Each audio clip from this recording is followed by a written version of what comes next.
Thank you. For finding them. For bringing them here. For understanding. Sullivan smiled faintly. Just make sure they have a better emergency plan next time. And, Mr. Wheeler, get a backup phone. As Sullivan left, David returned to his children. Marcus had pulled his chair closer to Emma's, their shoulders touching as they shared the word search puzzle. We need to talk about what happened tonight, David began, taking the seat across from them. But first, I need you both to know something. He leaned forward, making sure he had their full attention. I am so sorry I wasn't there when you needed me. It's not your fault, Dad, Marcus said quickly. You were helping people. That's your job. No, David shook his head. My job is being your father first. Everything else comes second. I forgot that for a while, but I won't anymore. Emma looked up from her puzzle. Is Grandma going to be okay? I hope so, sweetheart.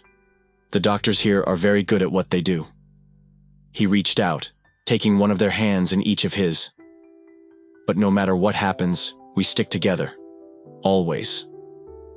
Marcus's fingers tightened around his father's. That's what Mom used to say. Yes, she did, David replied, smiling sadly. And she was right. Just maybe next time, stick together without Grand Theft Auto. The weak attempt at humor broke the tension. Emma giggled, and even Marcus managed a small smile. Now, David continued, who wants to help me raid the cafeteria? I hear hospital pudding cups are universal currency among kids in the know. As they stood to leave, David caught Marcus in another quick hug. We're going to be okay, he whispered. All of us. For the first time that night, Marcus believed it.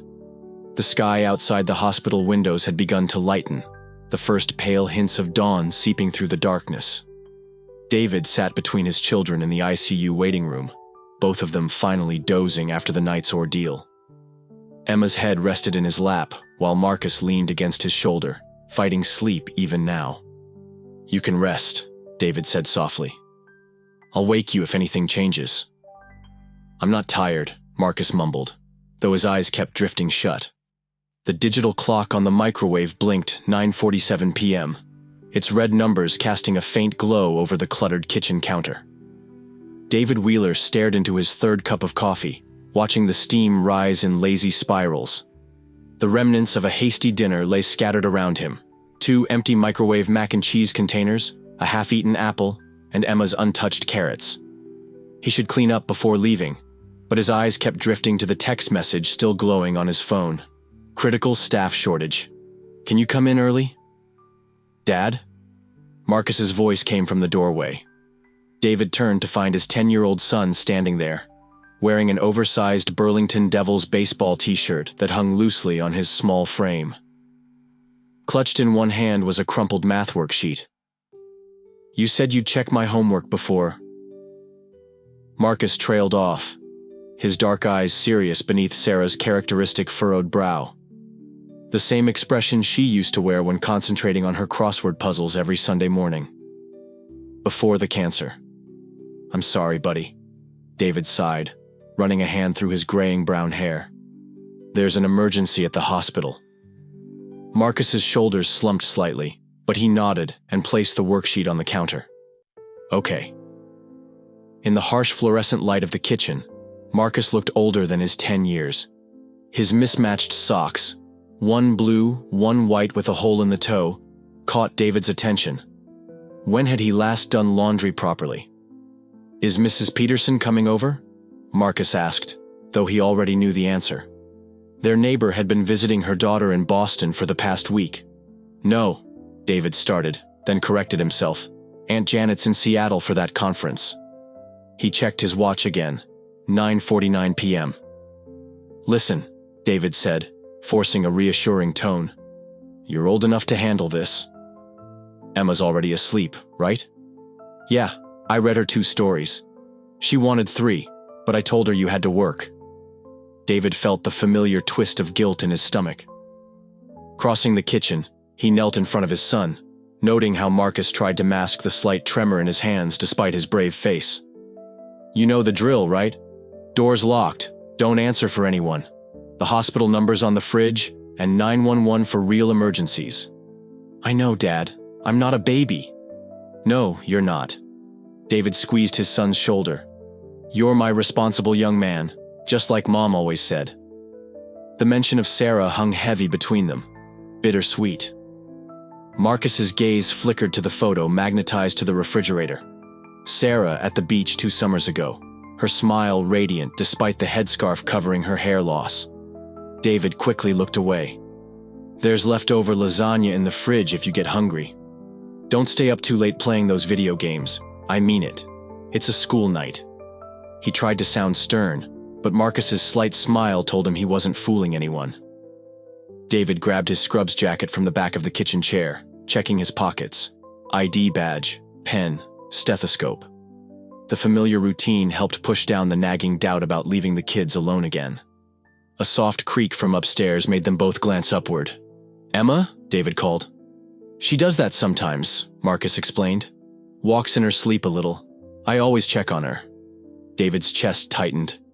When had his 10-year-old become so adept at parenting his little sister? Sarah would have known how to handle this better. She'd always balanced work and family without everything feeling like it was constantly on the verge of collapse. I'll be back by 8 o'clock tomorrow morning, earlier if I can manage it. David headed for the door, then paused. You can sleep in my bed if you want. Just, if you get lonely. Marcus straightened his shoulders. I'm okay in my room. But maybe I'll check on Emma one more time. The low hum of the TV provided background noise, Marcus's preferred white noise since Sarah's passing. Another detail David had somehow missed learning about his own son until recently. As he grabbed his keys from the bowl by the door, David caught his reflection in the hallway mirror. The dark circles under his eyes had become a permanent feature, matching the perpetual stubble he could never quite find time to shave properly. Sarah would have teased him about looking like one of his patients. Dad, Marcus called as David opened the front door. Be careful, okay? The words echoed Sarah's usual farewell, and for a moment, David couldn't speak past the lump in his throat. Always am, buddy. Love you. Love you too. The door clicked shut behind him, and David forced himself not to look back at the window, where he knew Marcus would be watching. The autumn air bit through his scrubs as he hurried to his car, the motion sensor light casting long shadows across the driveway. In his rush, he didn't notice his phone slipping from his pocket onto the passenger seat, or that it had slid down into the crack between the seat and center console. Always. Marcus's fingers tightened around his father's hand. That's what Mom used to say. Yes, she did, David replied with a sad smile. And she was right. Just maybe next time, stick together without Grand Theft Auto. The weak attempt at humor broke the tension. Emma giggled, and even Marcus managed a small smile. Now, David continued, rising to his feet. Who wants to help me raid the cafeteria? I hear hospital pudding cups are universal currency among kids in the know. As they stood to leave, David caught Marcus in another quick hug. We're going to be okay, he whispered. All of us. For the first time that night, Marcus believed it. The sky outside the hospital windows had begun to lighten, the first pale hints of dawn seeping through the darkness. David sat between his children in the ICU waiting room, both of them finally dozing off after the night's ordeal. Emma's head rested in his lap, while Marcus leaned against his shoulder, fighting sleep. You can rest, David murmured softly. I'll wake you if anything changes. I'm not tired, Marcus mumbled, though his eyes kept drifting shut. Through the ICU window, David could see his mother's room. She looked small in the hospital bed, surrounded by monitors and tubes. But her color was better than he'd expected. Dr. Patel had been cautiously optimistic during his brief visit earlier. The surgery had gone well, and Margaret was holding her own. David sighed, brushing a strand of hair from Emma's face. As he watched his children sleep, he felt a renewed sense of purpose. No matter what challenges lay ahead, they would face them together, as a family. Ask, explain. The waiting room at Central Vermont Medical Center buzzed faintly with the hum of life, even in the dead of night. The rhythmic beeping of distant monitors blended with the soft squeak of nurses' shoes on polished floors and the hushed murmurs at the reception desk. Officer Sullivan sat between Marcus and Emma. His usual authoritative demeanor softened as he helped Emma tackle a word search puzzle he dug out from his patrol car. "Try looking diagonally," he suggested, pointing to the page. "Sometimes the tricky ones hide that way." Marcus, however, remained frozen, his eyes locked onto the double doors leading to the surgical wing. Every time they swung open, his body tensed, only to slump back when yet another stranger emerged. Not their grandmother, not the person they were waiting for. The clock on the wall read 4:23 a.m. "Your dad will be here soon," Sullivan said gently, noticing Marcus's growing anxiety. "It's about a 40-minute drive from Burlington, and he left just before 4. As if summoned by those very words, the waiting room doors burst open. David Wheeler stood there, still clad in scrub pants and a hastily thrown-on t-shirt, his hair disheveled, his eyes wild with panic. "Daddy!" Emma shouted, launching herself from her chair, abandoning the word search entirely. David caught her mid-air, pulling her close against his chest, his arms tight around her tiny frame. His gaze immediately sought out Marcus, who hadn't moved from his seat. "Marcus," David breathed, his voice cracking on the name. The boy rose slowly, his face a storm of relief and fear. "Dad, I'm sorry. I know I shouldn't have." David crossed the room in 3 long strides, wrapping Marcus into an embrace with his free arm. For a long moment, the 3 of them stood locked together, Emma's small sniffles breaking the silence. "Mr. Wheeler?" They turned to find a doctor in surgical scrubs standing nearby. Her face bore the practiced neutrality that comes with years of delivering both good and bad news. "I'm Dr. Patel. Your mother is out of surgery. The procedure was successful. We placed 2 stents to clear the blockages. She's stable, but the next 24 hours will be critical." David's grip tightened imperceptibly around Marcus. "How is she?" "She's being moved to ICU. Family can visit briefly, one at a time." "Can we see her?" Emma asked, her voice barely above a whisper. Dr. Patel offered a gentle smile.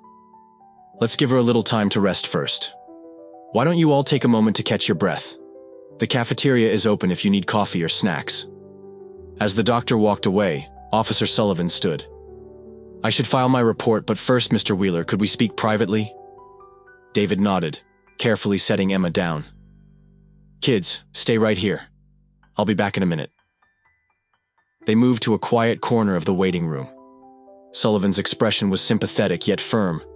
"Legally, I should be filing charges, child endangerment, operating a vehicle without a license. The list is pretty long." David's face paled. "Officer, please." Sullivan held up a hand, cutting him off. "I'm not going to do that.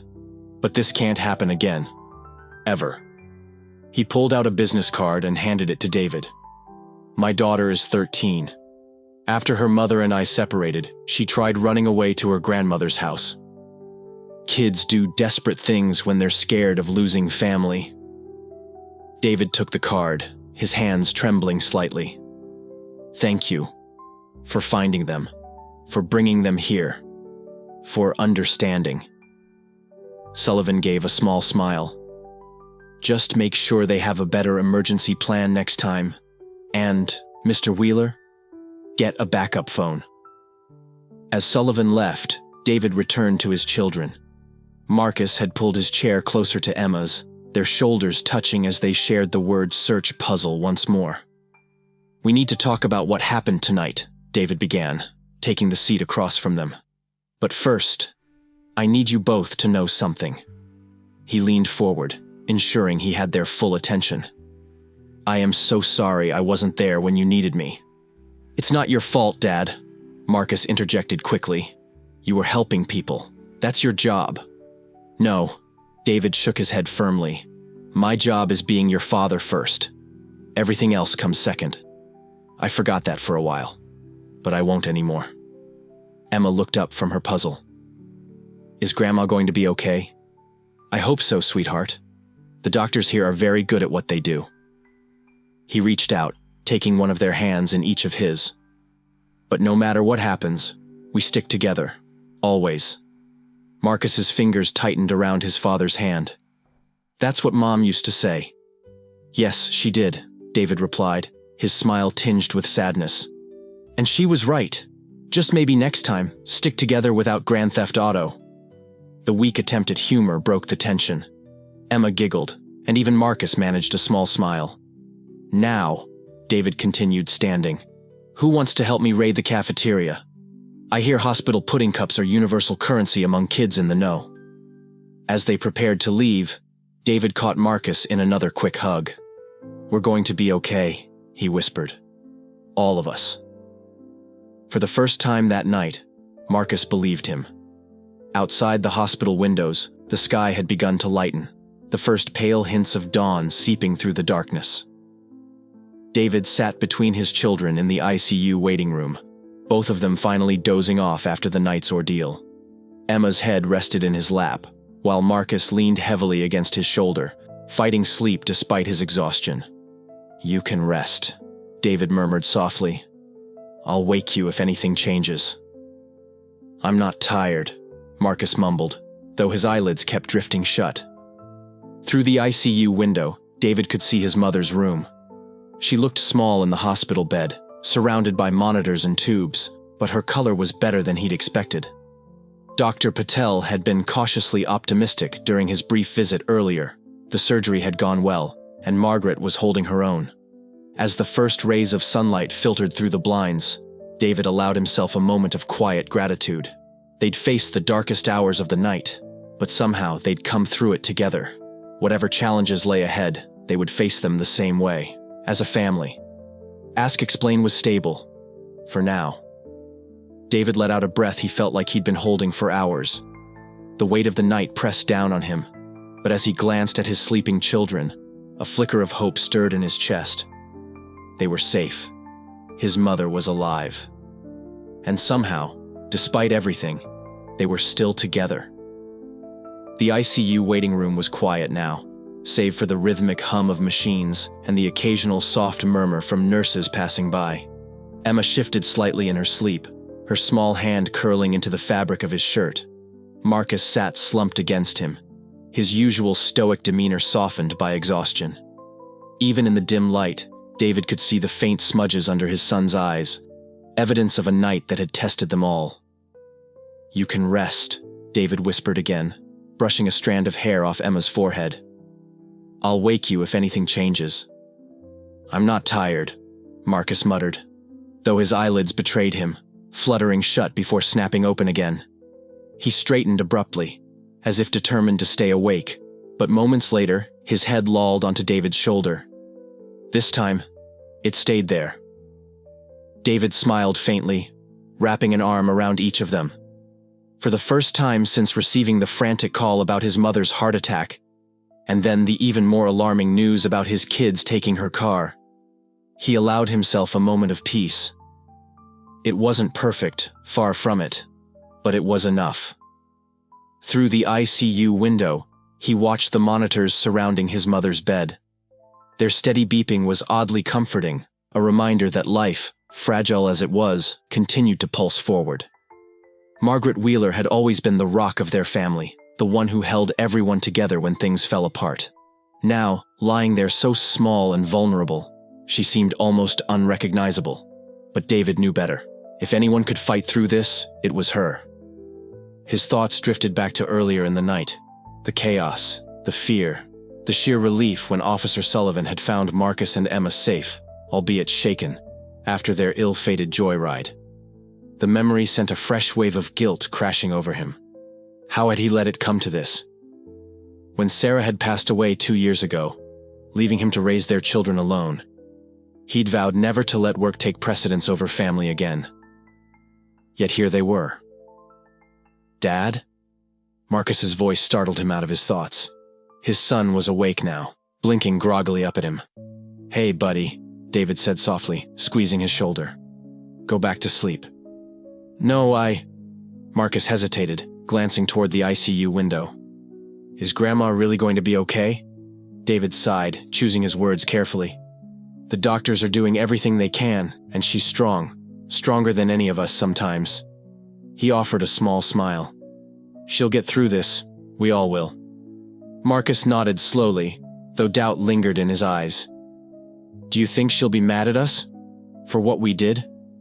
David tilted his head, considering the question. Probably, he admitted with a wry chuckle. But she'll also be proud of how much you care about keeping our family together. Just, maybe next time, we find a less dramatic way to show it, okay? That earned a reluctant grin from Marcus, and David felt another piece of the tension ease. And no more driving without a license, he added firmly, though his tone was gentle. Deal? Deal, Marcus agreed, stifling a yawn. Emma stirred then, mumbling something incoherent before settling deeper into David's lap. He smoothed her hair again, marveling at how quickly she could fall asleep even in the midst of such upheaval. Kids were resilient, he reminded himself. They bounced back faster than adults, especially when they knew they were loved. As dawn broke fully outside, painting the sky in streaks of pink and gold, David made a silent promise. To his children, to his mother, and to himself. From now on, no matter how demanding his job became, his family would always come first. There would be no more missed calls, no more empty promises, no more excuses. Life was too short, too unpredictable, to waste another moment. When Dr. Patel returned an hour later with an update, Margaret remained stable and might even regain consciousness later that day. David felt a surge of gratitude stronger than anything he'd ever known. As he relayed the news to Marcus and Emma, both wide awake now, their faces lit up with cautious optimism. Can we see her yet? Emma asked, clutching her father's hand tightly. Soon, David promised. Let's give her just a little more time to rest. For now, they waited together, 3 hearts beating as one. Outside, the world awakened to a new day, its light spilling through the hospital windows and casting long shadows across the floor. In that quiet ICU waiting room, surrounded by the hum of machinery and the warmth of his children, David Wheeler finally allowed himself to believe that brighter days lay ahead, for all of them. And Emma under her wing, becoming the older sister neither of them had ever had. She teased them mercilessly about their tree-climbing antics, but also made sure they wore their helmets and didn't push themselves too far. David watched as she handed Emma a small pouch of homemade trail mix. For your next adventure, she said with a wink, and felt an unexpected warmth spread through his chest. In the kitchen, Margaret was already setting the table, ignoring David's half-hearted protests that she should be resting. Resting is overrated, she declared, waving him off with a wooden spoon. Besides, Sundays are for family. Now go check on those kids before Marcus tries to climb higher than he should. David chuckled, heading toward the backyard. Sure enough, Marcus was eyeing the next branch up, clearly debating whether or not to make the leap. Emma, perched securely below him, cheered him on in her high-pitched voice. You can do it, Marcus! But don't fall. Don't encourage reckless behavior, Em, David called out, though there was no real sternness in his tone. Instead, he found himself smiling at how alive they seemed, how much lighter they all felt compared to just 2 weeks ago. As dinner preparations continued, Michael joined David outside, leaning against the porch railing. They're doing great, he said, nodding toward the kids. Resilient little fighters, aren't they? Yeah, David replied, his gaze softening as he watched Marcus finally decide against climbing higher, and instead focus on helping Emma find a better foothold. They've been through more than most adults could handle, but somehow, they keep finding ways to hold on to hope.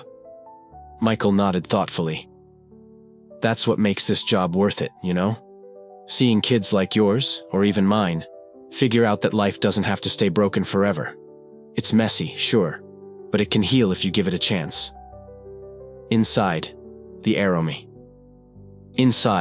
aroma of roasting chicken and baking apple crisp filled the air, mingling with laughter and the occasional clatter of pots and pans. Lily had taken charge of dessert, proudly showing Emma how to arrange slices of apples in perfect spirals. Meanwhile, Marcus regaled everyone with exaggerated tales of his tree-climbing prowess, earning groans and giggles in equal measure.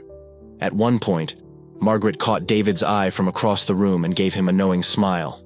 He realized then that these moments, the ordinary ones, filled with love and connection, were what truly mattered. Not the promotions, Not the late nights at work, not the material things he'd once chased so relentlessly. After dinner, as the sun dipped below the horizon, painting the sky in streaks of orange and purple, the group gathered around the fire pit in the backyard. The kids roasted marshmallows while Michael told stories of his early days on the force, each tale funnier and more outrageous than the last. Even Margaret laughed until tears streamed down her face, clutching her side dramatically. When the evening drew to a close, Lily hugged Emma tightly. "Next weekend, we'll teach you how to bake cookies without burning them, okay?" she promised, earning a sheepish grin from Emma. As Michael and Lily drove away, David lingered by the driveway, watching the taillights disappear into the night. For the first time in years, he felt grounded, like he was exactly where he was meant to be. Back inside, Marcus and Emma were already in bed, their breathing slow and steady as sleep claimed them. David tucked the blankets around them, brushing a stray strand of hair from Emma's forehead. In the dim light, he noticed Marcus clutching the stuffed elephant Officer Sullivan had jokingly referred to earlier, a reminder of the bond they'd formed during that chaotic night. David returned to the living room, where Margaret sat knitting by the glow of a lamp. "You did good, kiddo," she said softly, her needles clicking rhythmically. "Sarah would be proud." He sank into the armchair opposite her, letting the words sink in. "Thanks, Mom. That means a lot." The house grew quiet, save for the crackle of embers in the fireplace and the distant hum of crickets outside. Somewhere above, the stars shone brightly in the clear autumn sky, their light steady and unwavering, much like the resilience of the family within these walls. And as David sat there, surrounded by the people who mattered most, he knew one thing for certain. They weren't just surviving anymore. They were thriving, together. Emma nestled under Margaret's wing, her eyes wide with curiosity as the older woman unveiled her treasured collection of books. Between stories and laughter, Margaret taught them card games that somehow always dissolved into fits of giggles, their voices filling the cozy kitchen like music. Meanwhile, in the heart of the chaos, Margaret directed traffic from her chair, her regal perch at the head of the room, while Michael and David fumbled through coordinating their cooking efforts, pots clanging and spices flying. The kids darted around, setting the table between bursts of chasing one another, their energy electric. David paused for a moment, catching himself listening for Sarah's laugh, a reflex he hadn't outgrown even after all this time. Instead, he heard Marcus explaining to Lily his latest creation, a meticulously designed responsibility chart. It included sections for acceptable emergency protocols and tips on how to help Dad remember where he left his phone. Again. Nearby, Emma proudly showed Michael her newest art project, a vibrant crayon drawing of a police car, complete with an elephant behind the wheel. "Dad," Marcus called out suddenly, interrupting the bustle. "Can we eat in the backyard? Like a picnic?" David glanced at his mother, who nodded encouragingly. "Why not? It's a beautiful day." As they carried plates and dishes outside to the weathered old picnic table, David found himself watching his children closely. He noticed how Marcus instinctively reached out to steady Emma as she navigated the slight step down onto the grass. And how, without hesitation, she saved him the biggest piece of apple crisp. They moved together like partners in a dance they'd been practicing all their lives, effortless, natural, unspoken. "They stick together," Michael observed softly, coming to stand beside David. "Always," David confirmed, his voice thick with emotion. He thought of Sarah then, her words echoing in his mind, now carried forward in the hearts of their children. "It just took me a while to remember. Together includes me too." The autumn sun bathed everything in warm gold, casting long shadows across the yard. Above them, a flock of geese soared southward, their calls ringing out against the clear blue sky. Emma was deep in conversation with Mr. Trunks, her stuffed rabbit, lecturing him on proper picnic etiquette. Lily and Marcus debated animatedly about which superhero power reigned supreme, their arguments punctuated by bursts of laughter. Margaret watched it all unfold, a contented smile softening her features. the knowing smile of a grandmother who understood just how precious these fleeting moments truly were. Life wasn't perfect. There would still be challenges. Days when missing Sarah felt like a physical ache, sharp enough to take his breath away. But they had built something new from the shattered pieces of their hearts. A family that stretched beyond bloodlines, bound together by love, understanding, and a courage that sometimes looked like foolishness until you understood its source. And if, every now and then, David caught Marcus studying his car keys with a thoughtful expression, or Emma carefully tucking away yet another important document meant to keep everyone organized, well, they were working on better ways to be heroes together. Always. Emma had taken the kids under her wing, introducing them to her cherished collection of books and teaching them card games that somehow always dissolved into uncontrollable fits of giggles. The kitchen buzzed with life as Margaret directed the chaos from her chair like a seasoned conductor. Michael and David fumbled through their cooking duties, occasionally bumping elbows but laughing it off, while the children darted around setting the table between bursts of playful chasing. In one of those fleeting moments of family joy, David found himself listening for Sarah's laugh, a habit he couldn't shake. Instead, he heard Marcus earnestly explaining to Lily his newly designed responsibility chart, complete with sections on acceptable emergency protocols and strategies to help Dad remember where he left his phone.